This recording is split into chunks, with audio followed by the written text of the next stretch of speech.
Hey, Dr. Berg here. In this video, we're going to talk about what to do when you've tried everything and nothing is working. I'm going to create a series of videos in the next couple of weeks that will cover and address all the other factors that go beyond just losing weight, okay? So when you've tried everything and nothing has worked, you want to look outside the box, okay? So the concept that we're going to talk about in this video has to do with the dominating hormones that make fat. See, there are various things that the majority of people focus on with trying to boost their metabolism or increase the fat-burning hormones, and there's 6 of them, and that's really cool. You know, exercise, eating certain foods. But what about the 3 dominating hormones? There are hormones that make fat that will nullify any chance of losing weight because they cancel out that fat-burning effect of the good hormones or the fat-burning hormones. Yeah, I'm sorry to tell you that, but yeah, the first one we're going to talk about is cortisol. So in the presence of just a little bit of cortisol, it cancels out a lot of good stuff. It's kind of like if you had a really great day and everything went well, and then that one little negative thing happened that just ruined the whole day. The same thing in the body. So this explains why portion control doesn't work or everything in moderation, because just a little bit of the bad stuff can wipe out all the good stuff. And I'll have people that will say, well, I'm just going to eat what I want and exercise more. Well, sorry, that may work if you're 18, but not when you get close to 40s and 50s because these hormones are involved. So there's 6 fat-burning hormones. There's 3 hormones that actually dominate and make fat. First one we're going to talk about is cortisol. Cortisol is a stress hormone. It's made by the gland on top of your kidney. You got 2 of them right here. And it's activated by all forms of stress, emotional stress, physical stress, and other types of stress, food stress. So cortisol is a stress hormone. In the presence of cortisol, it's going to be really hard to lose your belly fat. In the presence of sustained cortisol over many, many years, it will literally make you age very, very fast. And it even will it'll turn your muscle into sugar. So if your diet is good, your body is actually being converted to sugar as fuel, even if you're not eating sugar. So it's a very deadly hormone. So what we want to do is 2 main things to focus on. Number 1, we want to reduce stress. All right, let's just go a little bit deeper in how to do that. Number 1, exercise obviously will decrease stress, especially if you're sitting behind a computer all day. You need to get out there and exercise to get it off. But you want to exercise based on your fitness level, your physiology. Don't overtrain. In the next couple of videos, we'll get more into like how to exercise. But in this little video, I'm just going to make you aware that you need to exercise. Walking would be good if you're not sleeping that well. So I would exercise to the degree that you're sleeping. So if you're not sleeping and you're fatigued, you want to exercise a lower intensity, like walking. If you're sleeping and have energy, you can increase the intensity. So go based on how you feel. If you don't feel like exercising, then do it very light. But walking is very, very important when reducing stress. And you can do yoga and stretching and things like that. Secondly, the sleep. The sleep is very important because sleep is where you extract stress as well. But you want to get in bed by 10:30 because that's the first wave of sleep. And ideally, we want to sleep for 7 hours. If you have a problem with sleep and you're not able to sleep because you're stressed out, I recommend taking adrenal support formula, because one of those before bed will help you get into the deep sleep. It's as a little solution to that. Number 3, nutrition. There's 3 main key nutrients that help people sleep. Number 1, the B vitamins. And I like to get my B vitamins through nutritional yeast, and not brewer's yeast, but nutritional yeast from the health food store.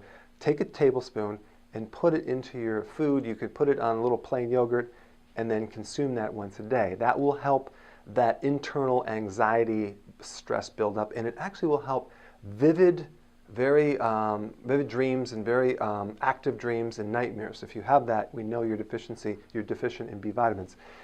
Second one is calcium. Calcium, do not take calcium carbonate. Get a calcium citrate or a calcium lactate and take that before bed, because calcium will help wind you down. So calcium and B vitamins, and then potassium. I like to take my potassium from the vegetable source. You need 7 cups, because not only will you get the potassium from the vegetables, you'll get a lot of other nutrients as well from those vegetables. So we need that potassium very high. If potassium goes down, then stress goes up, because potassium is a physiological relaxer that helps you sleep. Okay, so we got that. Next one, decrease stress from people. I would say that out of all the things that stress people out, other people are on the top of the list. Here you have a situation between, you're stuck between a rock and a hard place. You're working in a place where your boss is a jerk and you can't control the situation. So any situation that you're out of control, you can't quit. You're stuck in a certain situation. Let's say you're married to someone who you're not really happy with. That could be an ongoing stress. And even, let's say you're stuck taking care of a sick parent who's slightly irritable, and you're taking care of a child at the same time, and you're right in the middle. So that is a situation. There's basically two types of people: people that bring you up and people that bring you down. And I really kind of, regardless of what people say, I pretty much go by how they make me feel when I'm around them. And not necessarily that I'm instigating something, but there's certain people that you're around them that you feel like crap, and they're usually invalidating you, and they might do it covertly. They might say something like, oh yeah, you're kind of a cute chubby person, or if you lost a little weight, you'd be really cute. Like these little critical comments, those people, you just need to avoid them, because these are stressful personalities. And then you have the physical stress. Physical, that's the body problems. You have maybe diabetes, you have pain, you have sleeping problems, you have menstrual problems. That will keep the stress high as well. So that will also increase cortisol. That's some things that I work with on the physical level. But now we get to the next thing. You want to do two things. You want to decrease stress, and you want to increase pleasure. That's right. Pleasure will decrease cortisol. But very few people are really focusing on getting more pleasure in their life. They're focusing on eliminating or avoiding stress. So that's cool. But I'll see this like with a female, a single mom, pushes themselves, take care of the kids, the husband, going to school, working, and pushing, but there's no time for her or any pleasure at all. I see this on a daily basis, and they're stressed out to the max. So you want to find things that you enjoy doing and start doing them, and actually therapy increase the pleasure of your life, whatever that might mean to you. One way people get pleasure is through eating, but what we want to do is we want to replace those sweet carbs with fat. The reason why people don't do that is that they don't realize that the sweet carbs will spike insulin, but the fat doesn't. But we're taught that most diets, you need to stay away from the fats. But believe it or not, the fat-burning hormones, actually the fat-making hormones, none of these actually are influenced by fat. So fat is a neutral food. It's something you can consume as a pleasure source. So people do get pleasure from bacon and eggs, fattier butter, cream. So any of those fattier recipes, deep-fried chicken or shrimp in maybe some coconut oil with some almond flour, right, with spices. Not a problem with that at all. So we want to replace the carb with more fattier foods, okay? So those are some of the tips to lower cortisol.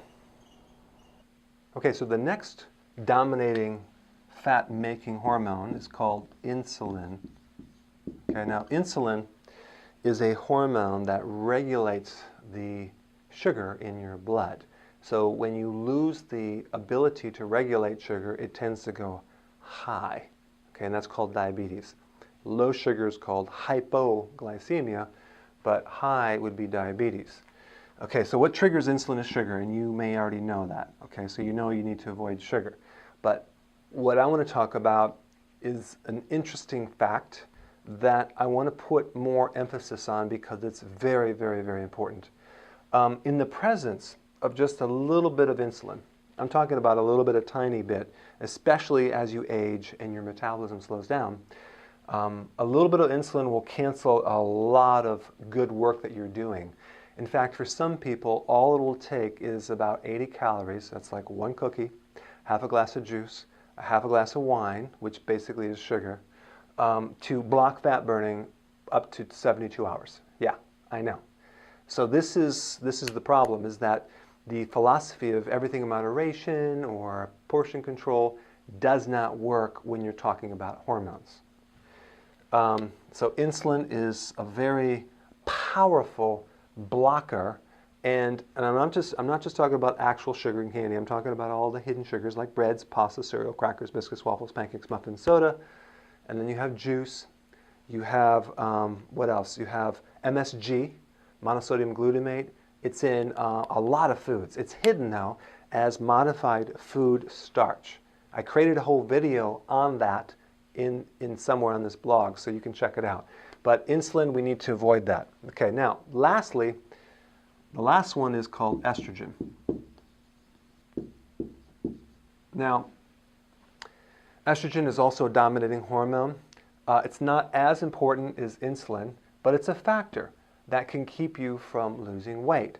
Number one, if your menstrual cycle is too heavy, if it's too long, if it's too painful, if it's irregular, chances are you're estrogen dominant.